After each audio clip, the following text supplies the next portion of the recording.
not join us. He has actual responsibilities today, so He's uh, pulling a Parker. he's pulling a Parker, right? I mean, you guys have actual responsibilities there. I just I parachute in. I talk about Dodger baseball. Maybe I sit in for a show, and then I fly off back to my other life a little bit. So big one there. I'm still not sure if we're on. I just reloaded the channel and I don't see it live, but maybe I'm doing it wrong. Right, Oh wait, here we go. I think we're up. here we are. All right, here we are. We are up. So for those of you who listen to us jabber, apologies. But for the rest of you, welcome to another Wednesday edition of the Blue Review. Marcus Grant, Parker Bell here, presented by LAX. Big win last night, Parker, 15-2. It was finally the game that I think we were waiting to see from the. I know it was the Marlins. I don't care. It's a win. It's a big win. I think that's the important part. They hit. They hit for power. They walked.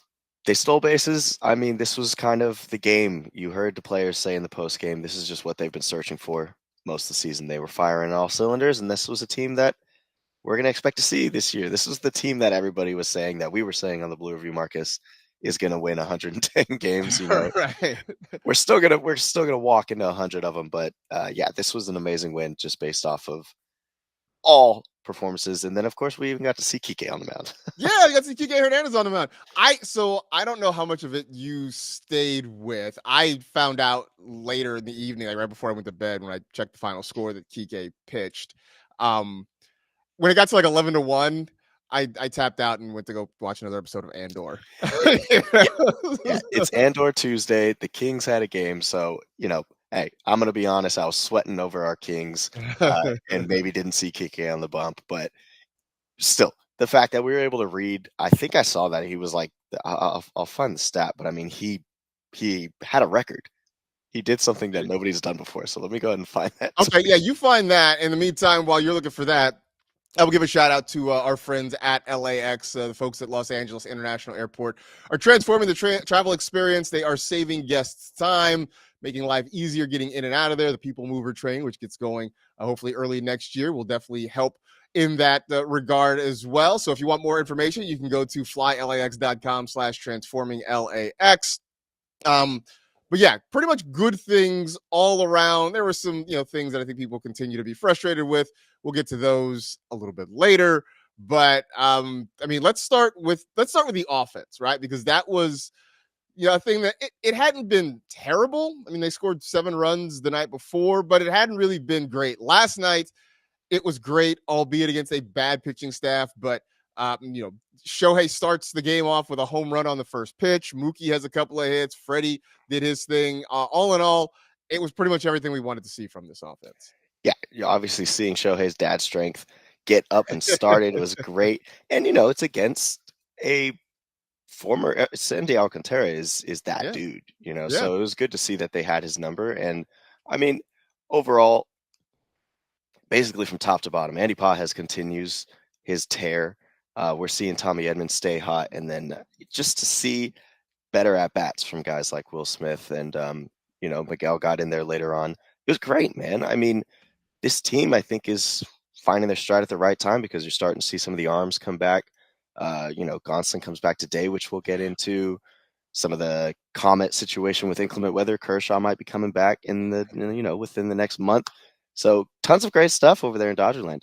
A lot of great stuff in Dodgerland. Yeah, I know. Like yesterday, one of the comments in the chat right as we were wrapping up, the question was, are we worried or how concerned should we be about Mookie Betts? I said as we were leaving that I am not concerned at all because he was making solid contact. He was putting the ball in play. And then last night, he gets 2 hits, drives in a couple of runs. Look, I get it. The average is not great. It's 240, but I'm not worried about Mookie Betts in the long term. I think last night sort of showed that. And for the most part, the bottom of the order continues to hit. Tommy Edman had 3 RBIs. He had a hit in the ball game. AndyPages, as you mentioned, staying hot, 3 for 5, including a home run late in the ball game. He stays hot. So that is the good thing. I guess, let's just rip the Band-Aid off here. The Dodgers had 18 hits last night. Neither Max Muncy nor Michael Conforto had 1. Here we go again. Yeah. Yes, Conforto, of course, continuing his. I mean, I was listening at one point. I think I was coming back from the office, maybe inning 3, and they were just talking about Conforto trying to get back into the groove, and then I realized he hasn't even really been in a groove. There's no groove to get back on because he's been struggling really all season. 161 on the season, only 5 RBIs. I don't know, Marcus. What is this 100? Maybe are we doing another 150 at bat kind of thing, like Doc talked about last year with CT3? What are your thoughts here? I mean, it's like I I just I writhe in pain every time I see him come up to bat. Yeah, I mean, it feels almost like an automatic out at this point. And you can see him really pressing at the plate. I mean, he's chasing pitches. Generally speaking, he's hitting ground balls.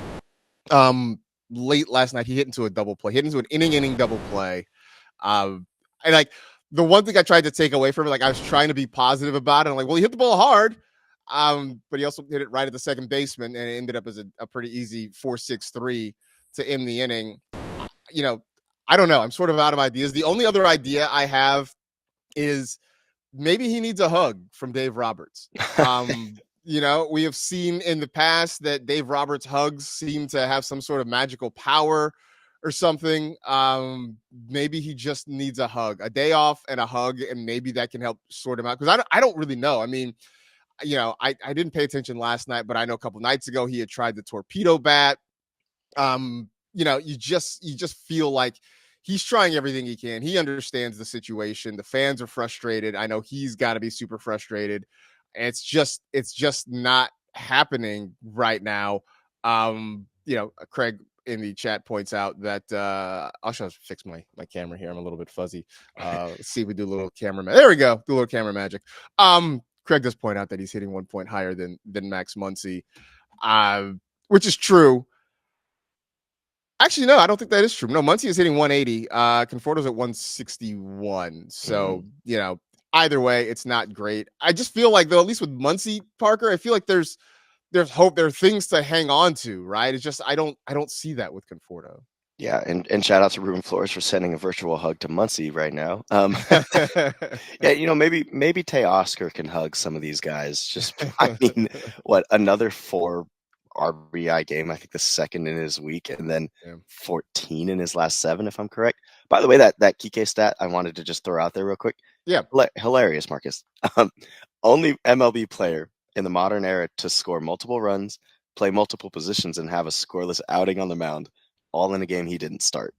So, that's certified MLB pitcher Kike Hernandez right there. That's impressive. I mean, look, last year we saw him pitch a couple of times, and there was, I think, a point in the year when it felt like he was our best arm out of the bullpen. I feel like he led an ERA for a second, and he definitely let people know. Yeah, I mean, it's just one of those things. So I mean, he got to throw last night because the game was very much out of hand. But I mean, let's talk about the bullpen too, because it was a bullpen game, and those guys showed up. They showed up well. Jack Dreyer did give up a run. He gave up a triple on the first hitter of the game, a ball that I think was mostly misplayed by Teoscar Hernandez. He gives up the run in the first inning, just the 1 run in 2 innings. And then Matt Sauer, who just got called up earlier in the day in place of Noah Davis, comes in 5 innings, 1 run, 4 strikeouts, no walks. Not having to use any of the big arms in the bullpen was nice. And the guys that they did call on stepped up and pitched really well yesterday. Yeah, you gotta give Sauer his love, gotta give him his flowers. I mean, he came in with, I think, a 7.50 ERA for only 18 innings. So the fact that he was able to come out here from the Comets, from OKC, and really just chew up all those innings and not allow a run till his 5th, incredibly proud of Matt, the 26-year-old. I think Doc was saying get his first major league win, which was good, but just the fact that they were able to prolong that bullpen game, those bullpen games that I know the chat is not happy to see in April. But they can do it. This is just a key, another example of the Dodgers can win in multiple ways. And the fact that Matt was able to give him that was huge. We may see him again, Yeah, I suspect that we're going to see Matt Sauer again at some point. Just again, like we talked about this yesterday. Tyler Glass now is on the injured list for 15 days. I know Clayton Kershaw is working his way back. It's still going to be a little bit of time, but Tony Gonsolin expected to start tonight. So there are arms coming back, but Glass now still out, Snell still out for the foreseeable future. With Sasaki and Yamamoto still working on a once a week schedule, we're going to see more bullpen games, which means we're going to see more of Dryer and Sauer. I would assume Noah Davis probably comes back at some point during the year as well, as they just try to shuffle things around and get as many innings as they possibly can. Oh, nice pun there by Hawaiian Kira. Sauer was sweet last night. Well done. So I'm trying to think where else we go with this yesterday, because it was just good things all around offensively, good things all around pitching wise. I know it's the Marlins. They are 12-17 right now. Yesterday, Greg was trying to disband them as a professional organization, saying they don't deserve to be playing baseball. I know we can sort of say like, yeah, they're a bad team. They scored 15 runs, but I think for me, Parker, I look at this as a team that hasn't really played its best baseball yet. And I don't really care who it's against. I think you just look at what the final result was last night and you take the positives away from that. Yeah, I think at a certain point everybody just needs that moment, that spark. And I mean, Otani's leadoff may be the one. It may be the one that sparks, because we know that this team, as stacked as it is, as deep as this lineup can be, it goes as Otani goes, it goes as Mookie and Freddie go. So to see Otani really start things off, his first home run since what, 16th? First home run as a dad. First Yeah. home run as a dad. yeah, since becoming a father on the 19th. I believe he's like 7 for 15 with maybe 4 extra base hits in his last 4 games. So Yeah. we're about to see that stretch of Otani where he just goes on an absolute MVP tear, and this Dodgers team is going to follow suit. So whether it's Miami, whether it's the Reds, the Rockies, I don't care Right. what struggling team it may be, Dodgers getting a win, and a win in this fashion is huge for momentum. Absolutely. Somebody pointed out in the chat. Let me go give credit to who it is. Jasmeet mentioning yesterday Shohei came to the plate to the Sailor Moon theme song. Yes. I did a little bit of research, and last night was, I think, Women's Night, and so that's usually the day where the players let their wives and or girlfriends pick what their walk-up songs are going to be. So it was Mamiko who chose, apparently, I'm guessing, the Sailor Moon theme song. But like with the way he hit, I'm okay if he just leaves it as Sailor Moon for Maybe a we keep it. while. Yeah. Well, hey, listen, we may not have any full-on dweebs in the chat, but I was proud of Mamiko for choosing the Sailor Moon. It's a great show. I know one time Dieter, the organist for the Dodgers, brought him into a Jujutsu Kaisen song. Mm-hmm. So Yeah. when the anime Otani mix comes, I remember he got a home run that day. So maybe there's something to that. I was gonna ask you who your favorite Sailor Scout was, but I know the basic premise. I don't know the characters well enough to like Right. give you Right. my own Sailor Scout, so I'll sort of leave that one alone right now. We'll have a full episode on anime soon. Yes. Yes, we can absolutely do that. I'm totally down to do that at some point. Trying the other things from last night before we move on to that. Will Smith continuing to hit. Look, Miguel Rojas. Let's give him a little bit of shout out too, because the night before he was 3 for 3. Last night he comes in, comes into the game kind of midway through. He gets a hit. So just offense up and down the lineup at this point. When is the clock ticking on when Haesung Kim gets here? Just I think as long as Conforto's struggling, Muncy is struggling, it feels like that might speed up the timeline to get Kim here. I 100% agree. I think that we're seeing, I mean, you're already seeing it on the pitching end. Why not bring in some of the younger guys to kind of help shift the momentum? And you're seeing it with Sauer, guys like Dryer. I think it'll be huge if the Dodgers find some sort of new way to win, even though they're already kind of finding their groove. I know that might sound contradicting, but listen, he's a great defender. He's doing well down there in the Comet, and he's been hitting the entire season. I think that if we don't see it by the end of May, then maybe you do start to think, are we just, maybe we won't see it unless, knock on wood, there's an injury. Yeah. Yeah. I mean, you talk about the 150 at bat threshold, for guys that Dave Roberts likes to get to. I mean, right now, Conforto is at 87 at bats for the season and just continues to see his average plummet. Max Muncy at 89 at bats for the season. I feel like Muncy's gonna get a little bit of a longer leash than Conforto will, just because we've seen it in the past. We have seen him have success. We know he can sort of get hot. So I think maybe I could see Roberts giving him a little bit of a longer leash. I think for Conforto, I think it's tough because there are other guys to play the outfield. They can move guys around and put outfielders out there. I think for Muncy, the other part of it too, and I don't know if you and I talked about this, but there aren't a lot of options at third base that can play every day. You could put Rojas over there occasionally. You could put Kike over there occasionally, but you just don't have another everyday third baseman. I think that sort of works in Muncy's favor right now.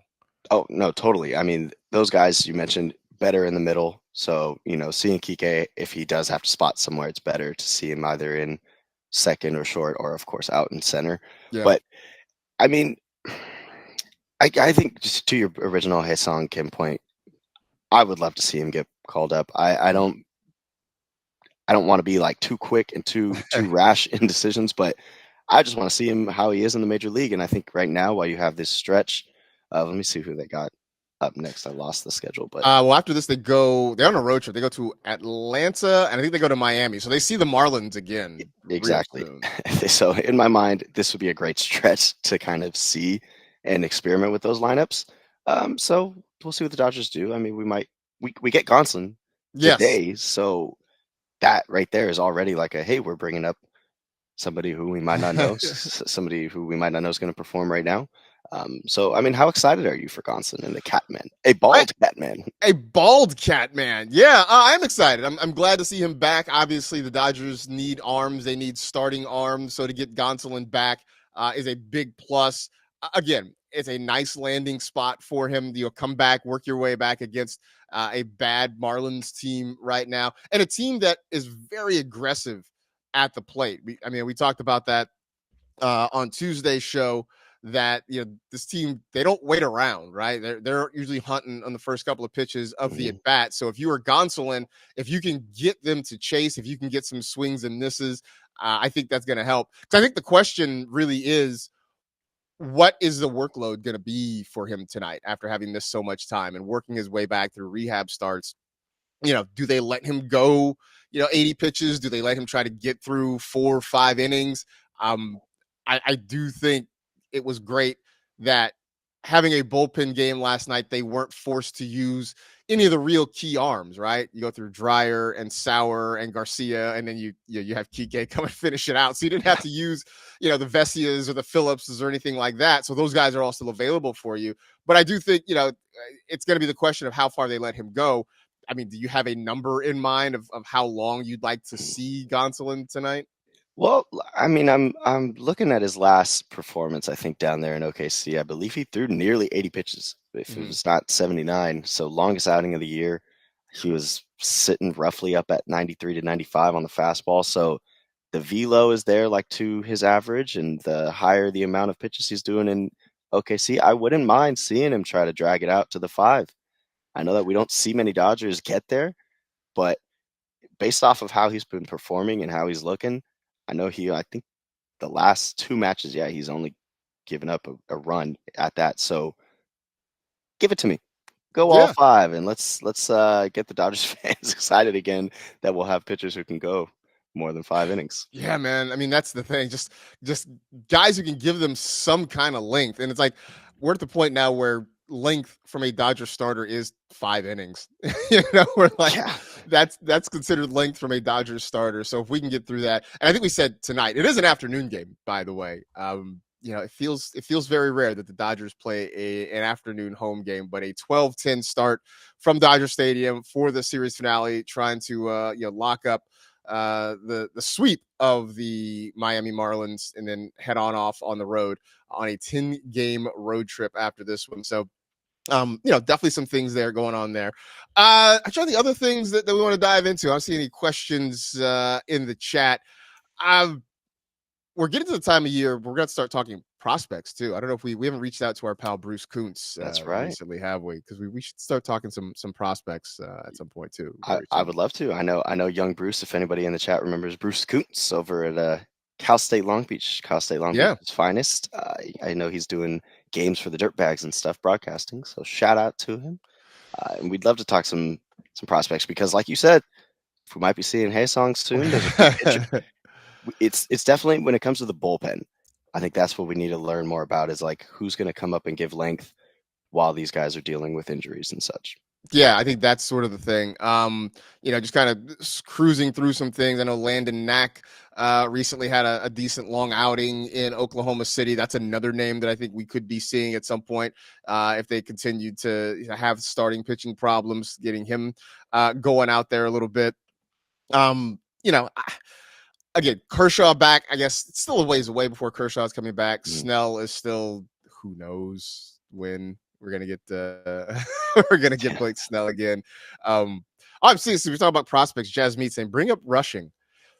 That's an interesting conversation, Dalton Rushing, because he's kind of a man without a position right now. I mean, I know he's a catcher by trade, but unless they're going to move Austin Barnes, which doesn't really seem all that, imminent, they put him in left field.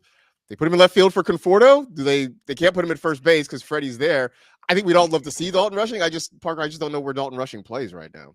Yeah, the kid's got an 883 OPS down there. Yeah. I mean, he's raking and he's in the top 100 hitting prospects. And I mean, the Dodgers have had an influx of those throughout the years. It's when you're in a position like Dalton, where you're a specialist, but you can also dabble in other positions, but the Dodgers are so deep, it's tough. It's tough to find crack. It's tough to find time. So we probably aren't going to see it as soon as maybe the chat would like. But of course, it would be very interesting. I was watching, I think it was a Comet game maybe earlier this month, and he had a great play throwing a runner out at third, and then he hit the batter and it recoiled. It was an insane play. They say you see something every day, like something new. He hit the batter, the ball ricocheted off of the player, and I think it got back into Rushing, and then he threw somebody out at the plate. I can't even describe it. That's how crazy it was. But Dalton, maybe left field. Yeah.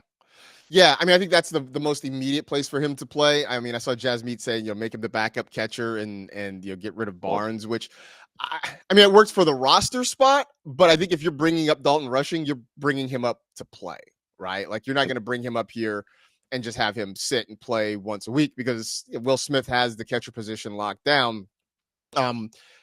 The idea is to get him at bats, get him in the lineup, in which case OKC continues to be kind of the best place for him to be. Exactly. I don't know. I think you see Haesong Kim come up real soon, which puts Michael Conforto on the hot seat. I think if you see Dalton Rushing come up, then I think that's, they're not going to, I don't know if they DFA Conforto just yet, but I think Rushing comes up means that Conforto's just not going to see the lineup very often. Right. So that also means probably the end of Chris Taylor too. That's sort of the other piece in this, because Taylor is, he's the guy that's on the bench who's getting pinch hit appearances, pinch running appearances. He's not playing every day. So if we're bringing up other guys, or some guys have to move, and Chris Taylor's probably one of those guys that has to go as well. So I know we're nearing the end, Marcus, but of course Friday you're going to be seeing Yamamoto go up against Atlanta. Basically, the steadying force of this Dodgers season so far has been Yoshinobu. Expecting anything crazy out of him on Friday? I hope he's a little bit more in command than what we saw the other night. Even then, like against Pittsburgh, struggled with his command, had 4 walks in that game, still only gave up 3 runs. Right, still left in a position with the Dodgers in a position to make a move and do something in that game. They just ran up on Paul Skeens, who was absolutely on top of his game that night. So that was sort of the issue there. So I think it's just more command, more attacking the strike zone, more getting swings and misses, because that was something that didn't happen against Pittsburgh. So I'm hoping that is what we see against a Braves team that honestly, they've gotten better. They play better than when the Dodgers saw them at the start of the season, but still a game below 500, still 6.5 games back of the Mets. By the way, but as we get out of here, we forgot to mention the Dodgers are in first place in the NL West now. They are a game up on the Giants, a game and a half up on the Padres. So, yeah, let's give it the whole deal there Yes. with LA being on top. So, good way for us to round out this edition of the Blue Review. Thanks to everybody in the chat for hanging out with us. Thanks to LAX for helping us get this thing on. Thanks to Reese back in the studio for putting this together because, Parker, you're at the home studio because you're going to be at Crypto tonight, correct? Oh, let's hope for a Lakers win. Lakers in 7, right? Come on now. It's going to be electric. Stay tuned on ESPN Los Angeles socials for all of that. But of course, hang out here for Travis and DeMarco. We're going to be reacting all throughout the day on just the Kings loss, the Lakers potential moving forward. So I'm excited for today. This is going to be Kings in a little bit of a slide. Lakers trying to extend their season. Dodgers trying to stay hot. All of that and more on the ESPN LA YouTube channel. Travis and DeMarco coming up next. For Parker, I am Marcus. Thanks to everybody for hanging out. We will see you again tomorrow, 8:30 to 8:55, right here on the Blue Review.